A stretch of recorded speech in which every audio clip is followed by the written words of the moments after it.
Brownell, Brad, and the assistants couldn't be more proud and excited of what's been achieved with that program this year with record-setting wins, let alone coming off an Elite Eight and just the stature and position of the program. Certainly there's a lot going on in basketball, men's and women's, and so what Coach Poppy and Brownell have done, I think you've seen publicly just over the past 3 weeks, month, it's been awesome. And so this action today with Coach and his staff speaks to that and our support there with him and Clemson Baseball. I would say this too, just for Brad in particular, right? The changing environment of college athletics, house case, revenue share, collective era, transfer portal, the importance of the skill sets of roster construction, player evaluation, and then development have never been more important. And so I think that's where Brad excels. He's shown that, and so that identification of coaching skill set for most sports, but certainly men's basketball and women's basketball, something that is of high regard. And so I think our guys, Brad and Sean, exemplify that. And so that this commitment to him and the program from a go-forward standpoint is certainly part of that confidence as well. So happy to talk on more with that, or certainly there's plenty going on in college athletics and Clemson athletics to have to get into. So. Well, first of all, with Brad, there was talk about Indiana. Did you ever think that was a true possibility? And did you already have terms of this deal kind of in mind before any of that happened?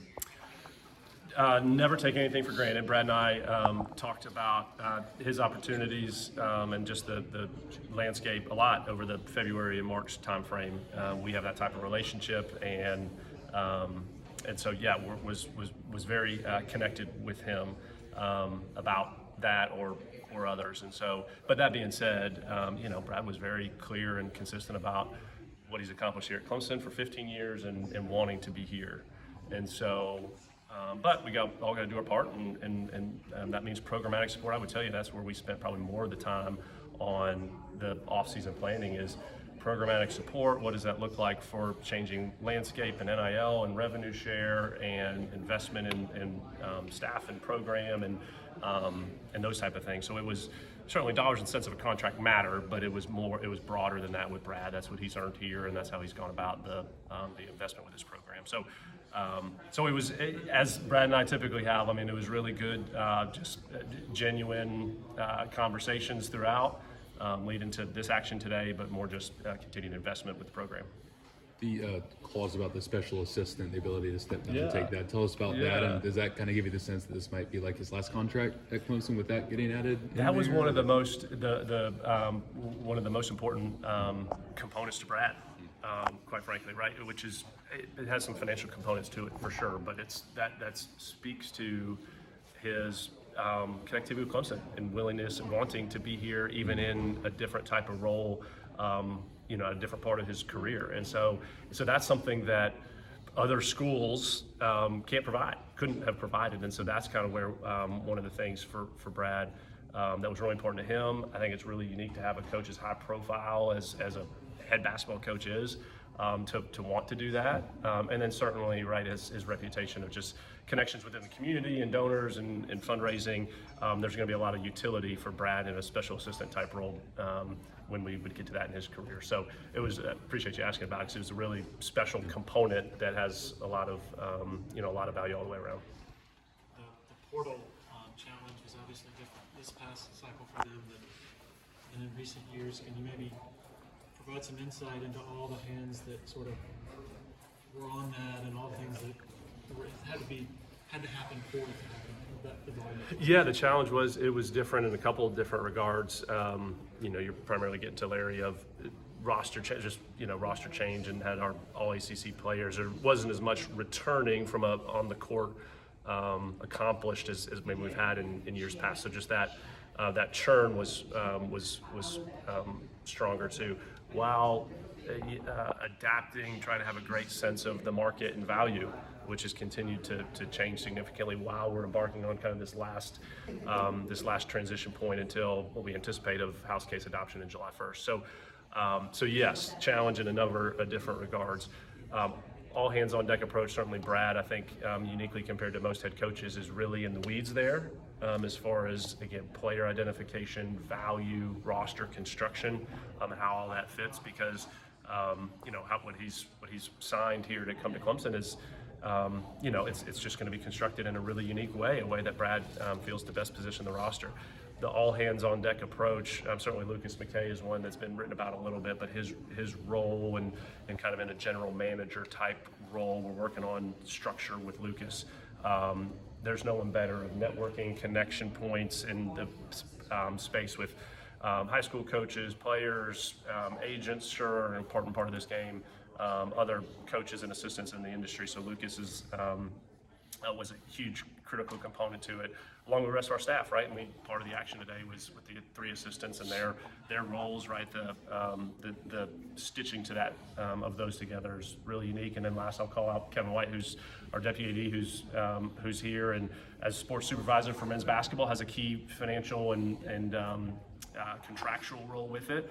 But Kevin's uniquely situated as a former basketball player himself. His twin brother was an assistant coach, so Kevin is very, very connected in that space as well. So when you add that from an administrator lens, and when Kevin was able to jump in and have key conversations with parents or players or agents, and it's not just coach or a coach, added, I think, a really unique element to that as well. So it's all hands on deck within the basketball program, but I think beyond that as well.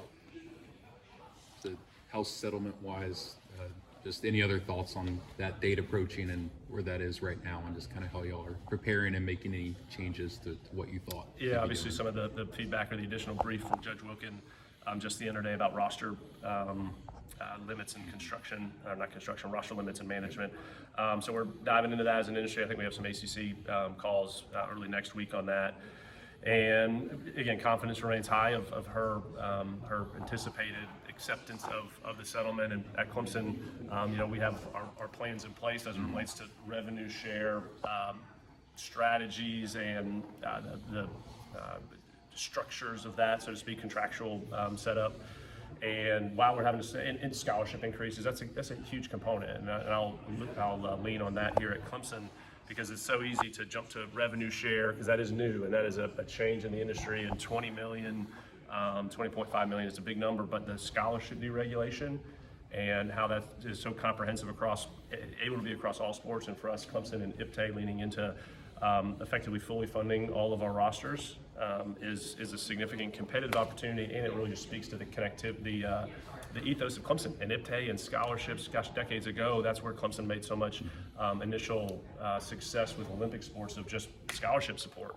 And so view this, and within IPTAY, we've talked a lot about this, just this opportunity for us to lean into all the scholarship limits being increased. And so that's what we're doing, and our coaches across all of our sports having those opportunities is significant. So revenue share and strategies and commercial NIL for us, Clemson Ventures, all of those type of strategies are continuing to change, but couldn't be a higher priority. But really the fundamental scholarship increase as well is something that is really, really important across the industry, but here at Clemson we're leaning into it hard. Do you have a number of how many scholarships does IPTAY provide, or do you provide now, and Yeah. what would that number be? Yeah, so currently this year, 21 sports and about 590 student athletes. And of those 590 student athletes, about 275 all told scholarships. A lot of those are head counts, got full scholarships, right? Basketball, football, women's tennis, and then you accumulate the equivalency scholarships at about 275. Next year, we would anticipate that scholarship increase to go from 275 to 425. There's 150 new scholarships. Again, that's across all 21 sports. All sports will have increased scholarships. All 21 sports will. So significant. But then right now we get into the roster change and roster limits. 590 student athletes that we have this year, we anticipate that number to be less.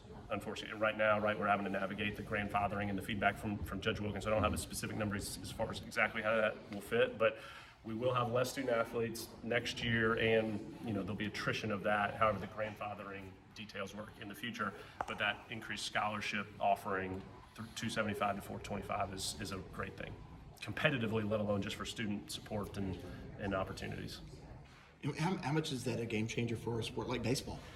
Gosh, Clemson Baseball is the easy point to, just because we're so familiar with 11.7 and baseball and where our program is positioned one of the best baseball jobs in the country.